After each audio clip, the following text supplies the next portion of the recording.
I'm going to be taking some videos of my chickens. This is pretty much my flock. I got 10, got 9 hens, and 1 rooster right there. Right there. And he's kind of a jerk. This breed is Dominique's. And I chose Dominique's because they are a heritage breed, and they were what a lot of the colonial folks used to use. They're pretty hardy. They're heat tolerant. They're cold hardy. When you see them, I mean, this is February, and it's like we're in spring already here in East Tennessee. It's been so rainy and just disgusting. Mud city, cold one day, hot the next day. It's just been a mess. And so the chickens have fared it pretty well. They go into the woods. I had them totally free ranging. They can go anywhere on the property that they choose to. That's their little enclosed run that we're probably going to end up having to take all the fencing down, put in a proper roof, and actually do a true upgrade, because what we put together, and we knew it wasn't going to be great, but we weren't sure what we were going to be needing. So now we have a better understanding of what we need. So once it finally stops raining, we can actually get busy doing some of that. But they've got, it's completely enclosed. The ground has ground cloth, the fence above it, everything. I talked about that in a previous video with the bear attack that we had. They go up the hill, they go way in the back. We have they're demanding a little bit more of the leftovers that I have. It's kind of like a little treat for them. But I got a creek down there that is rather, it's usually very small. It's kind of, a little bit up right now. It'll get a lot more up later on when we get more rain today. So they'll go down into there. They'll go further, even like on the other side of the hill and stuff. They're wild chickens at this point. But they have a good homing instinct. They go back to their coop every night. And the rooster, he may be a turd, but he has kept the girls safe. He really has. And so I am tolerant of him and his aggressive behaviors, because he's out here 24/7 with them, doing all the stuff that he needs to do to keep himself and to keep them safe. And he knows me, but for whatever reason, he just gets like a little burr up his butt, and he attacks. And he's not super aggressive. Like he attacks and he attacks and he attacks, but he's letting you know that he does not like at all that you're there, and he perceives you to be a threat. So the hens are cool. The hens are fine. They're a little flighty though. They get spooked fairly easily. They don't like having stuff above them. I'm actually kind of surprised that they're staying here. But this is part of the deal, because they're getting food. So I guess they've decided, here comes one henny penny. They've decided that they're okay with that. But for the moment, this is what they got. And but if there's something overhead, even a jet, they don't like it. They don't like it at all. So I'll try and get some other video of them in the woods to show how camouflaged they really can be, and some other things, and to kind of showcase this Here's breed. Another day. It's been kind of rainy and overcast, but there's my chickens down in the woods, and they're chickening. But I mean, if you look at the surrounding, they kind of blend in pretty good. And you can kind of see Mr. Rooster. Let's see if we can. He's always got his head up. There he is. Right there.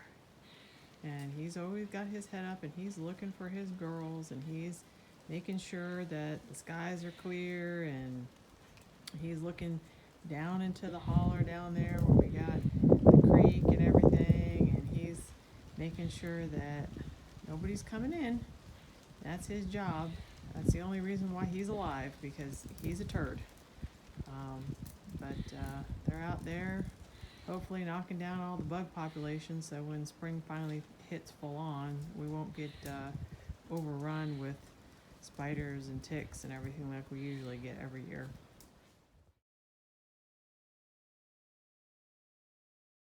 Alright, we're doing our nighttime close down of the chicken coop as I'm walking out. Still not quite 100% dark, but this is what I prefer to be able to do. And we just in general, I got a little door, close that with these latches, and we put the carabiners on. Carabiners are a little worse for the wear, and we get those so that dexterous little raccoon hands can't get a hold of it.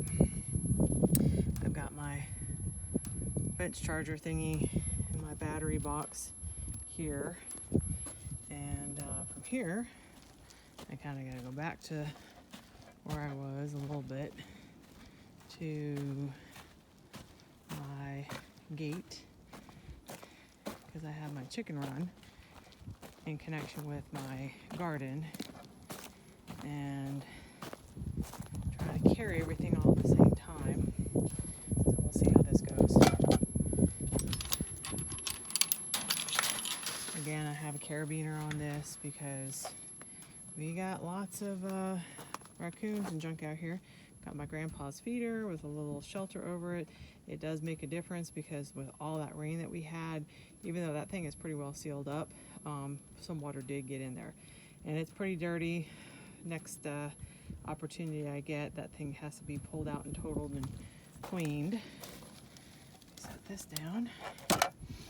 And then here's my chickens.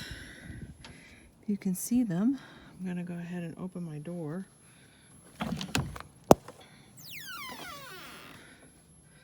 And I've got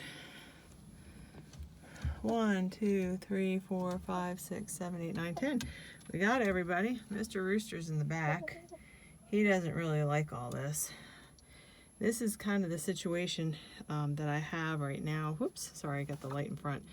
The roost, the bottom roost and the top roost, you can kind of see it. They're really a little bit too close. And the hens that get stuck on the bottom, I think they get picked on a little bit. And one of my girls is, she's looking a little tattered. So I gotta do something to make this bottom roost come out a little bit further and give them some space. But that's my droppings board, and I got, I've got just pine shavings in for the extra. It does kind of, their poop kind of does go over a little bit, but I just pick up whatever's dirty and it goes in my cleaning canister, and it gets picked out every day, and I try to not leave any kind of extra poo in here. But these are the girls. These are the Dominiques, and they look pretty good, but I really need to get out here and probably do a good inspection on them.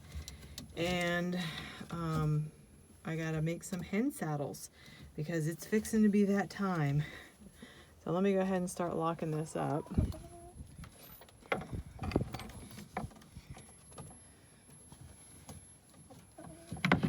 There's that. And I actually lock this. And I leave the key out here, obviously, in case, you know, something were to happen. If anybody was out here, you know, if there was a fire, or I don't know, something, that you don't have to go looking for the key. We made this little window, and then just another way to close that up. You can see the chickens through the hardware cloth, and then we made a little sliding window. Close that down, and then we have another little portable hatch here. And again, close that down and lock it. And I take the thing that holds it up, something they're moving around in there, and stow it. And then I just do one more quick look to see if we have any any more eggs. And that's it. I got 2 eggs and a fairy egg today, which I'll show you in a little while. And that's basically it. We created this little hutch for the chickens, for them to kind of get out of the weather a little bit. It got a little bit wind damage. I got to get out here and fix it. But you can also see I got the chicken wire up here. This is what saved us from the bear, because the bear came through the back way here. You can kind of see it where he pushed in. Was trying to, and actually did climb up onto the top. We've got, let's see if you can see it, the electric fence all the way around it, so Mr. or Mrs. Bear cannot actually get in anymore. We've got our electric waterer, so when they are ready to pop out and eat and drink, it's all there and it's ready for them.